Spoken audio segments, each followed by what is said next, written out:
ever just scroll through those travel vlogs, you know the ones. And it's all like picture perfect. Drones, sunsets, fancy resorts. Right.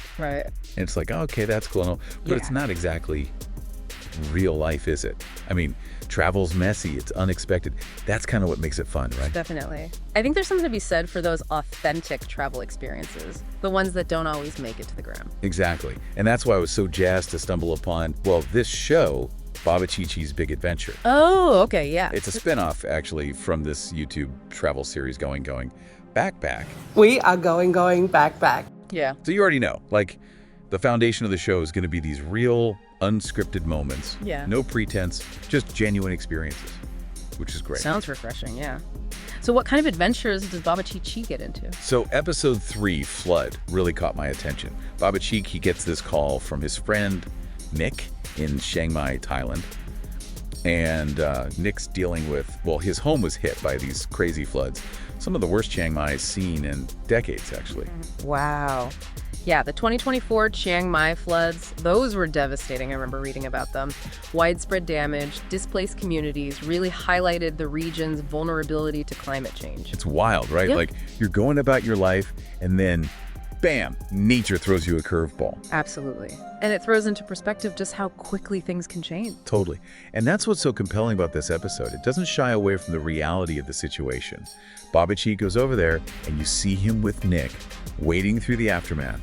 Furniture floating around, water lines staining the walls.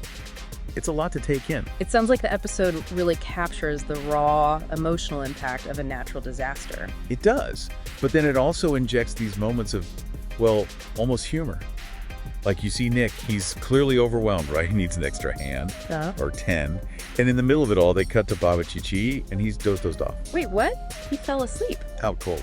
Oh, wow. That's an interesting choice. It is. It's like, what do you even say to that? Right. It's jarring. Like, is it supposed to be funny?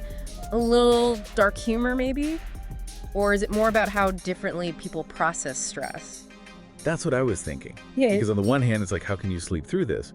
But then maybe it's Baba Chi-Chi's way of coping. Like maybe it's a cultural thing. Exactly. And I think the fact that the show doesn't explicitly explain it makes it even more fascinating. It leaves you wondering, reflecting on your own assumptions about different cultures and how they deal with adversity. Exactly. It's like it sparks this whole conversation about cultural sensitivity and different ways of responding to crisis. Yeah. All through this one scene. Yeah. So while the flood is this major event, it's also acting as a lens through which to view these subtle cultural nuances. Right. And it really highlights what Baba Chi-Chi's Big Adventure does so well, which is to use these real life, often kind of wild situations as a springboard for something deeper. It's like that saying, travel is the only thing you buy that makes you richer.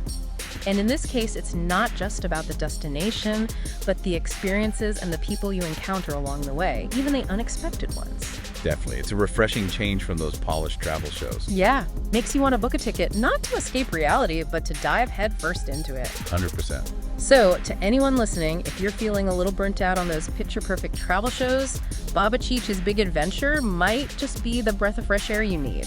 It's funny, it's thought-provoking, and it'll definitely give you a new perspective on the world and its people. I'm telling you, it's a must-watch.